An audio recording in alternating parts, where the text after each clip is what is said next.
think it makes part of the folklore of the Flanders cycling races. So when and then you have the Flandrians, people who was very hard in all the weathers, wind, rain, snow. I think we all know that the Belgians are pretty cycling fanatics, and this race really exposes them. And little things like at the 34 kilometre mark, the first rider across there is going to win his weight in beer. You know, like that's the kind of fanaticism that they have.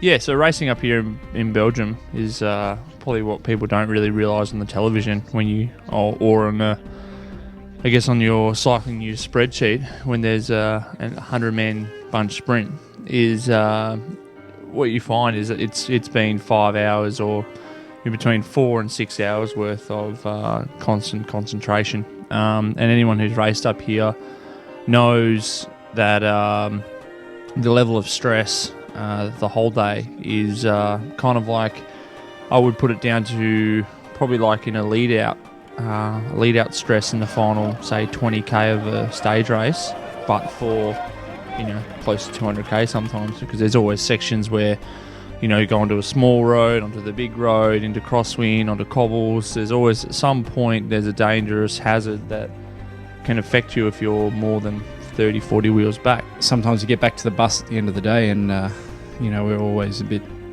high from the race and tired and emotional, and you're trying to work out what happened and what went on, and sometimes you'll ask, who won or what was the result, and you're like, that guy, I'm sure I saw him go into a tree or something like this, and it's just this. It's hard to try and piece back, and often the night after a big classic I won't get to sleep until 3 a.m. because the videos just keeps playing in your head and you're trying to piece it all back together. Because I guess there's too much information taking it all at the one time, and you just kind of put it into different spots and have to deal with what's most important at the time, and then later on you get to go back, and when you're trying to actually sleep and you're dead tired, your brain's just kind of replaying it all to you. So especially for a Belgian riders, it's very important to win the Tour of Flanders. No? And me, it takes 4 years before I can win the Tour of Flanders, because the weather, also the course was not hard as it is today. So and the climbs are not long enough to make the difference with sprinters and things like that. So it makes me very difficult. And the first time I went Tour of Flanders was 69. So I have to do a break for 60-70 kilometers alone because we were in a break. It was in the beginning of a crash, and I becomes nervous because I didn't win. I already won twice. 3 times Milan-San Remo, Flanders, Wevelgem, all this, but not Tour de Flanders. So 69 was my first victory in Tour de Flanders, and it's for me a nice remember. So also in 75, I think I was amazing. I attacked 90 kilometers from the finish with Verbeek and with all the Vlaming, Godefroot, Moser, all the big classic riders were behind us, and they didn't catch me, and so it was maybe one of the most impressive races that I won in a classic.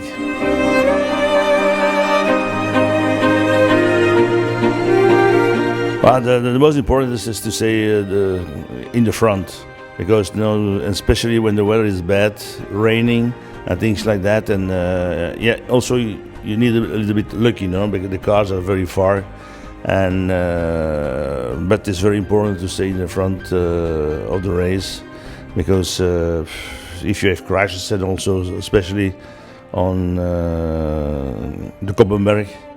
I don't like the Koppenberg, because the Koppenberg you can only lose the Tour of Flanders.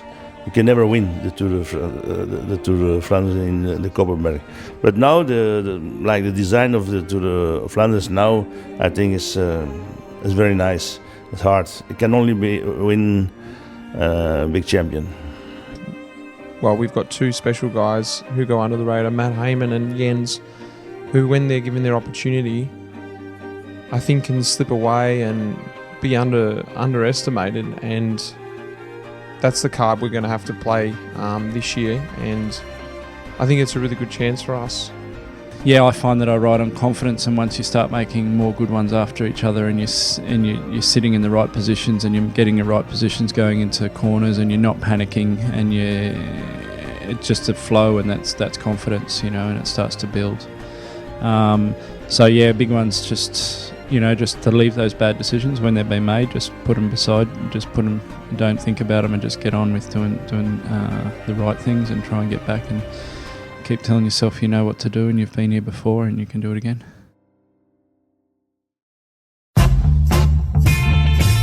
So this is it, the Tour of Flanders, the Ronde Van Vlaanderen starts in Bruges, my hometown, so makes it a little bit special. I think this is probably one of the most beautiful races in the world. And to show you guys how special it is, me and Sam will have a little camera going to the start, and I hope you enjoy it.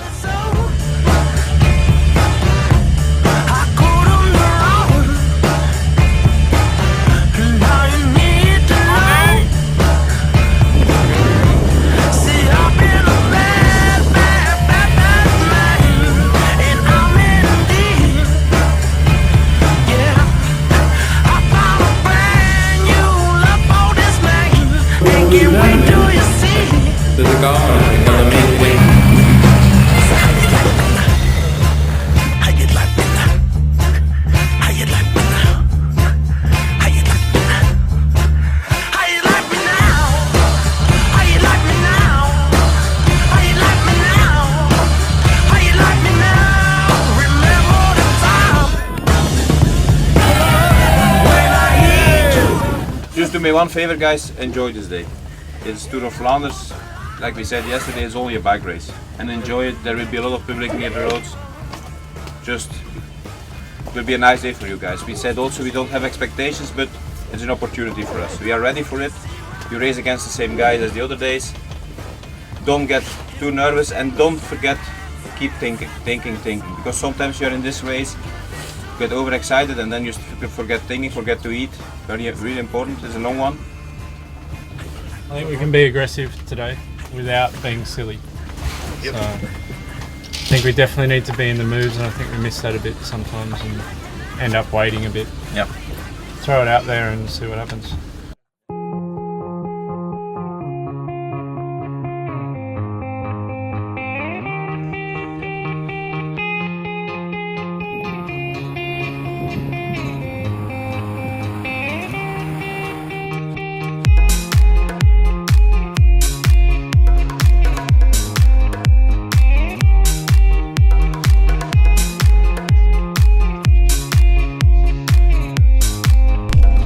Jonesy.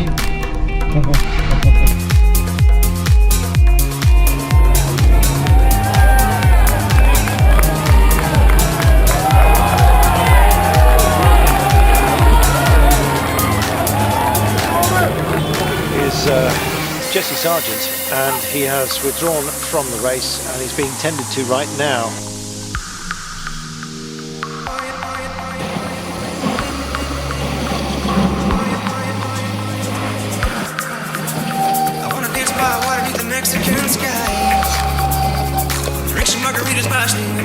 And everybody just has, off their bike, scramble to the side and just get by it.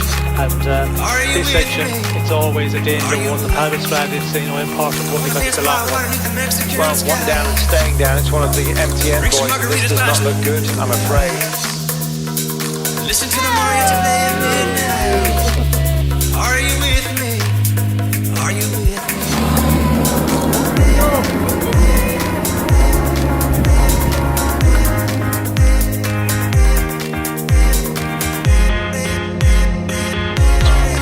Something on board, both he and Damien Gaudin maybe thinking about a duo, not again! Mathew, not happy at all, and not surprising. Right now, I'm in a state of complete shock, Sean. Yeah, it was a team car, there it is, Shimano, a neutral car. It's the neutral car again!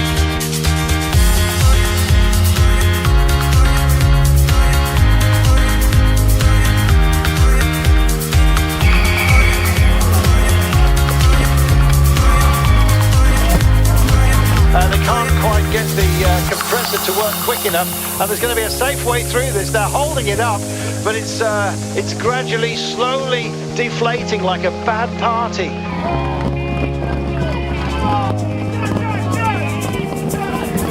I wanna dance by water beneath the Mexican sky. Drink some margaritas by swing of blue lights. Listen to the mariachi play at midnight. Are you with me? Are you with me? I wanna dance by water beneath the Mexican sky. Drink some margaritas by swing. We've got a couple down wide around on the outside. Get yourselves up, get yourselves sorted out and do it rather quickly. Oh indeed, look, riders already carrying. That may well be a damage spike, but to be honest, you're often almost quicker to go like this than elsewhere. But